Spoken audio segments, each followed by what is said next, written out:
വയനാട്ടിൽ ബത്തേരിയിൽ വീണ്ടും കടുവയുടെ സാന്നിധ്യം കണ്ടെത്തുന്നു. ഇതിൻ്റെ വിവരങ്ങളുമായി ജോഷില ചേരുകയാണ്. ജോഷില, എവിടെയാണ് കടുവയെ കണ്ടത്? എന്തൊക്കെയാണ് ഇപ്പോഴത്തെ വിവരങ്ങൾ?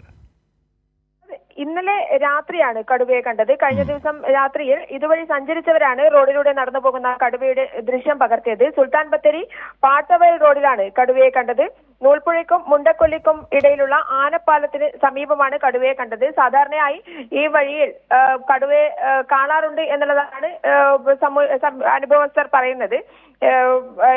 പ്രത്യേകിച്ച് കടുവയുടെ പ്രജനന കാലം കൂടിയാണിത്. ആ സമയത്ത് ടെറിട്ടറിക്കുള്ളിൽ സംഘർഷത്തിന്റെ ഭാഗമായി ഒരു കടുവ പുറത്താകുമ്പോൾ ആ കടുവ ഈ രീതിയിൽ പുറത്തേക്ക് ജനവാസ മേഖലയിലേക്ക് കടക്കാറുണ്ട്. എന്നാൽ ഇത് നൂൽപ്പുഴയ്ക്കും മുണ്ടക്കൊല്ലിക്കും ഇടയിലുള്ള ആനപ്പാലത്തിന് സമീപമാണ്. ഈ ഭാഗത്തു കൂടി പോയ സഞ്ചാരികൾ എടുത്ത വീഡിയോ ആണ് പുറത്തുവിട്ടിരിക്കുന്നത്. ശരി, ആ ദൃശ്യങ്ങളിൽ കാണാം. ഇത് കടുവ നടന്നു പോകുന്നതാണ്. ഇതിന്റെ ഈ ദൃശ്യങ്ങളുടെ ആധികാരികതയെല്ലാം പരിശോധിക്കപ്പെട്ടിട്ടുണ്ടല്ലേ? കാരണം നേരത്തെ ഇത്തരത്തിൽ ഫേക്ക് വിഷ്വൽസ് പലതും പ്രചരിച്ചിരുന്നു, അതുകൊണ്ടാണ് ചോദിച്ചത്. ആധികാരികത പരിശോധിക്കപ്പെട്ടതാണ്, പക്ഷെ സഞ്ചാരികൾ പകർത്തിയതാണ്. പക്ഷെ അത്രയധികം ഒരു ഭീതിതമായ ഒരു അവസ്ഥ ഇവിടെ ഇല്ല എന്നാണ് മനസ്സിലാക്കാൻ സാധിച്ചിട്ടുള്ളത്.